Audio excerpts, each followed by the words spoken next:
Good morning, y'all. Happy Flower Friday.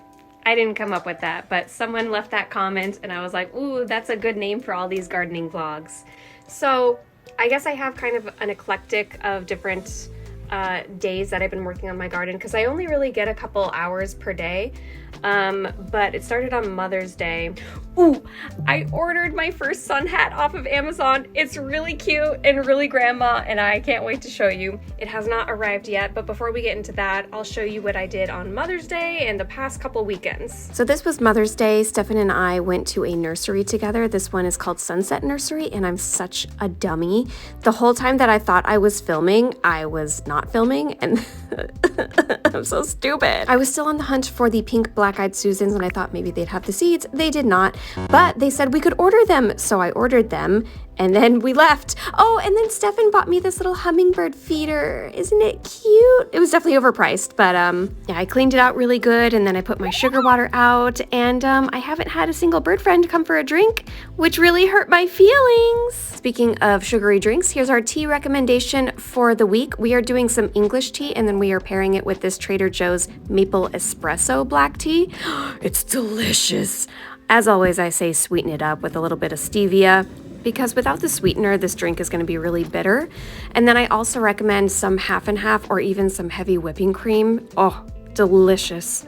It's my favorite thing. The following week was probably the luckiest week of all because you will never guess what I found on my watering can. It's a little baby praying mantis. Oh my God, look at her. She's so cute. Oh, she's looking around. She's such a baby. I just feel really lucky. Like, first of all, I've never seen a praying mantis just like in the wild before. And I just like, where did she come from? Now she's part of this little ecosystem that I have created. And I was so excited that I went and got new roses for my garden because I just had to celebrate. It's just such a big win for me. And you know, I deserve it. So I got these yellow ones to put next to the Shasta daisies because I figured like once the Shasta daisies start blooming, maybe they'll complement each other a little bit. And also these ones smell really good. I found that all roses don't smell good, and sometimes you have to pay extra for the roses that do smell good. But we are willing to pay that price. So then I had to relocate some of the Shasta daisies that, like the little babies that were coming in. And like these flowers are so durable, like you can really just smack them around and relocate them and they'll be fine. They are a little dramatic though, so I imagine these will faint a little while, but look how pretty. And then these are the other ones that I got. This is a hybrid mix. And then I also got a tiny little rose bush, and I'm just so pleased with myself. So pleased, in fact, that I went and got my favorite tea cookies. I get these from the Russian grocery store that's around the block, where I'm always very sure to say my spasibas and pajalustas. And this right here, this is just what I live for, to eat some little Milka cookies with my favorite tea in my little garden, in my little parking lot. Just when I thought I couldn't get any luckier, I finally spotted my little jumping spider. And then across the way, he has a little friend that's just like him. And what I found out later is he's doing a little mating dance. He's trying to get her to come over and be his girlfriend.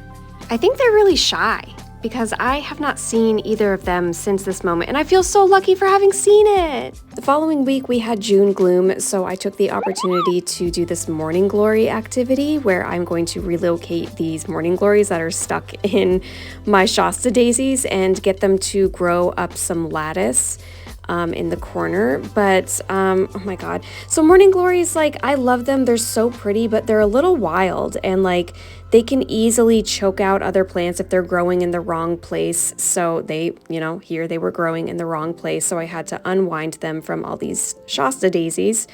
And then I was just going to put them in this little planty box here and put them on the wall to see if they would grow up the side of the building. And morning glories are pretty resilient, so they can handle being relocated. And like these are pretty young sprouts right here, so I figured it should work. And here I'm just kind of cleaning up a little bit, pulling out some of the dead leaves. And it's important to do because you want a little bit more airflow to go through the roots.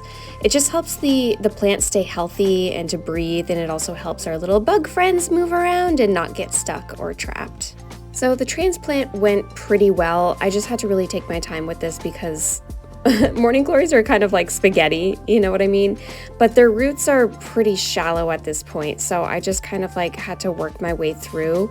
and just kind of carefully place them to the side so I could just put them in the little planty box later. I knew I had to get this done now before summer rolls in, because once summer rolls in and they get that full sunlight, they grow like crazy. So I knew they were going to choke out all of the other plants that they were growing in. And then the other thing is, when they get big enough, they start self-sowing, right? So they have these little pods of seeds and then they just kind of explode open. So they are constantly self-sowing and they just can kind of get out of control. So here I'm trying to just like arrange them nicely and put what little of their root they have left to be in there. Because at this point, their root is like tiny little threads. They're so little. So I knew like I'd probably lose maybe about 30% of these, and like there's a good chance that they wouldn't make it, but I figured I would try anyway. And if worse comes to worse, like I have a ton of seeds left over from when they were self-sowing earlier. Like I collect them in a little jar, so I can always plant more. But it'd be great if these work out. Fingers crossed. Yeah, getting the ladder over the rose bush and the hydrangeas without hurting them was a little bit of a challenge, but I got up there. So then I kind of had to make sense of the little gardening net that I have here. This is mostly used for growing vegetables, but I figured like using this in unison with these little shipping pallets that I have here would probably help the plants grow up a little bit easier. So then I just used my staple gun and then stapled them to the wood so they would stay. I stapled them in a couple different areas because I figured like once the plants really get up there, it's probably gonna, it's gonna be heavy. So I wanted to make sure that it was really stable on there.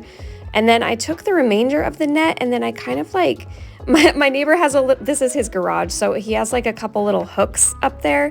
So I just like draped them around there, and I did ask him later if it was okay, and he's like my #1 fan for my garden. He's so supportive, and like ever since I started gardening, like he's so excited for me, like he's so supportive. He barely speaks any English, but he's just so sweet to me. Anyway, to get to the point, he said, yes, anything, like, and then he was asking, like, what is it going to be? Is it going to be flowers? And I was like, yeah, morning glories. And he's like, oh, those are so beautiful. That'll look really good. Then we got our morning glories up there, and then it was just a matter of getting the little spaghetti noodles and just kind of giving them a hand with growing up the netting. So I just kind of curated it a little bit and just kind of helped encourage them to grow up the net and just kind of wrap them around a couple times. And at this point, the morning glories had fainted a little bit, so they're not looking so hot, but like I said, they are pretty resilient. And as long as they get going, like they should like this very much, but only time will tell. Oh, and then my next door neighbor gave me some hot basil from his garden, and he was telling me about this soup that they make during the summer that kind of helps cool the body down a little bit. Now, I don't think I'm going to be very good at it, but I'm going to give it my best shot. So over in the base of this corner, you can kind of see I already have some morning glories that I started growing like in this little planter box that I made. Now they are not very happy. They don't get a lot of sunlight and it's kind of cramped and humid and sort of like murky back here.